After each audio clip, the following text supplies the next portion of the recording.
Narraciones educativas culturales. Módulo Libro leído de la literatura ecuatoriana. Una narración de radioirisquito@yahoo.com. Introducción. Histórica y conceptualmente, Miguel Riofrío está en la generación prerromántica. La generación romántica se hace gente nacida entre 1830 y 1845, zona de fechas en la cual no está Riofrío, 1822 y 1897. Empero, como lo romántico es fenómeno latinoamericano y no individual o nacional, por todas las partes se respira actitudes, hechos, fenómenos, manifestaciones románticas. Por esta razón, la generación a la que pertenece Miguel Riofrío crece y llega a su mayoría de edad histórica y literaria en un clima saturado de romanticismo. La mayor de las influencias en materia de lectura es romántica y en el contexto nacional. Al ubicar históricamente la época, vemos que la revolución o la reconstrucción de la República Ecuatoriana se hace en el más romántico clima de libertad, sonoridad y nacionalismo, y la novela de Riofrío La Emancipada constituye un precedente republicano. Prólogo. La Emancipada es la primera novela ecuatoriana, fiel a su época. Es una obra romántica, edificante y con tintes didácticos, y también una novela de costumbres. Rosaura, vigorosa, figura femenina, apasionada y trágica, se rebela contra el ambiente y las costumbres, como la de obligarla a casarse con quien no ama. Desafía a su medio social en nombre de su amor a Eduardo, en medio de una sociedad absoluta y sin esperanza, que la conduce a la muerte en una inacción filosófica, y cuando debe actuar y rescatarla, se mete a fraile y predicador y la condena. Miguel Riofrío, La Emancipada. Primera parte. Nada inventaremos. Lo que vamos a referir es estrictamente histórico. En las copias al natural hemos procurado suavizar algún tanto lo grotesco para que se lea con menor repugnancia. Daremos rapidez a la narración, deteniéndonos muy poco en descripciones, retratos y reflexiones.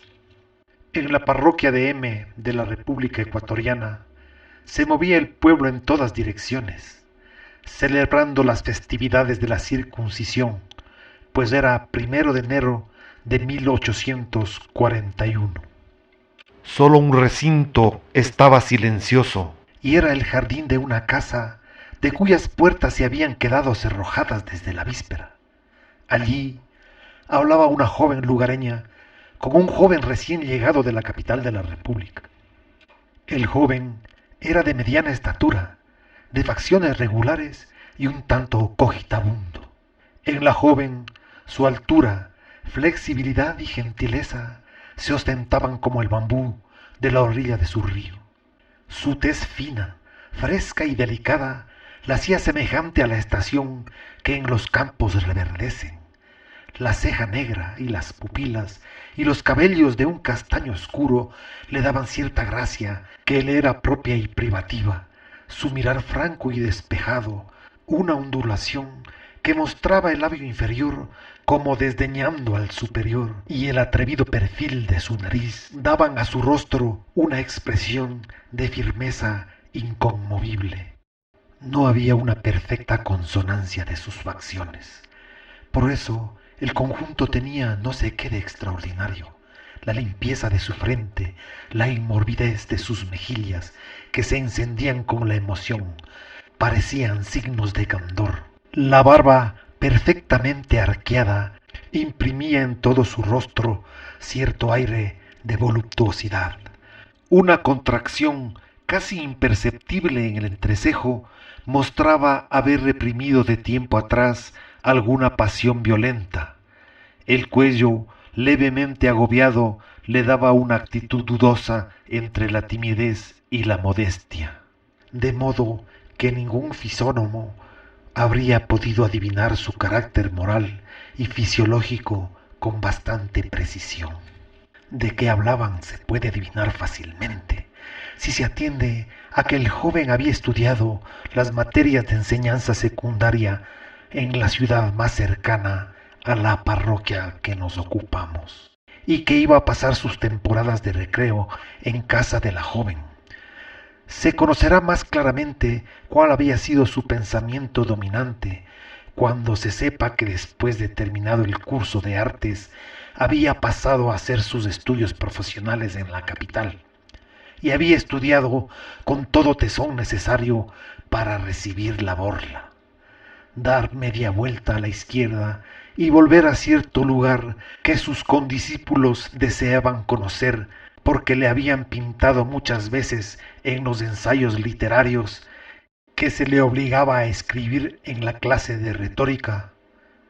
En uno de estos había dicho: «Quedaos vosotros, hijos de la corte, en la región de las pandecetas y el digesto y las partidas. Yo de la jerarquía de doctor pasaré a la de aldeano, porque allí mora la felicidad». Las ollas de los ríos Malacatus, Uchima, Chamba y Solanda, con sus preciosidades vegetales y sus visitas pintorescas, acogerán el resto de mis días. Las vegas son allí un salpicado caprichoso de alquerías, casas pajizas, ingenios de azúcar, platanares, plantas de caña dulce y pequeñas laderas en que pasen los ganados. Todo esto recibe un realce sorprendente con el relieve de los árboles ya gigantescos, ya medianos, que nacen y crecen sin sistema artístico y con la sola simetría que a la naturaleza pudo darles la ceiba, el aguacate, el guayabo, el naranjo y el limonero son los más comunes matices de los platanares, los cañizales y los prados. A la margen de los ríos se levantan, se extienden y se entrelazan los bambús, los carrizos, los laureles, el sauce y el aliso. En las colinas levántase el arupo para mostrar de lo alto su copa y sus ramilletes. Como el placer y el dolor en el corazón del hombre, así alternan a la falda de esos cerros, y en la parte agreste de esos valles, el faique con sus espinas y el chirimoyo con la frescura de su follaje, la fragancia de sus flores y lo sabroso de su fruta. Las acequias que partiendo de los azudes van a humedecer los terrenos regadizos, dan a beber a las plantas, atraviesan los setos y recorren las heredades, moviéndose y rieleando como serpiente de diamante. En los ribazos se forma algunas veces una sociedad heterogénea. Las cabras, las vacas, las yeguas ramonean el césped que Dios creara para ellas, y a la par de éstas el hombre recoge de los mismos parajes el díctamo, el azafrán, la doradilla, la canchaguala, y extrae la miel y la cera que fabrican las abejas. Más allá, las antiplanicies pobladas de higuerones, cedros, faiqués y guayacanes sirven de apriscos y majada a los rebaños y de sesteadores al campesino. La más célebre de sus cordilleras es Auritosinga, cuyo nombre ha viajado alrededor del mundo, unido a la preciosa corteza que allí se descubrió. Las campiñas y las florestas están siempre animadas por la antifonía de las aves canoras y de las aves bulliciosas. Tal es el templo que daré culto a una deidad. Cuando se le imponía el deber de escribir memorias geográficas de su provincia, hablaba a duras penas de todo lo que era su parroquia predilecta, y cuando de ésta escribía, mencionaba hasta los más insignificantes pormenores, aunque éstos quedaran fuera del tema que se le había señalado. En uno de esos ensayos decía con referencia a su pueblo: desde el 24 de diciembre hasta mediados de enero mostraban esos campos sus escenas peculiares. En algunas alquerías de segunda orden se formaban lo que llaman altares de nacimiento. Estos son simulacros más o menos grotescos del portal de Belén. La cuna de Jesús ocupa el culmen y van descendiendo en forma de anfiteatros los reyes, los pastores, los niños degollados por Herodes, el paraíso terrenal, con huertos y animales, mezclado todo con sucesos más recientes y aún con cuadros de costumbres lugareñas. Las figuras en que todo esto se representa son de diversos materiales, pero más comúnmente de madera.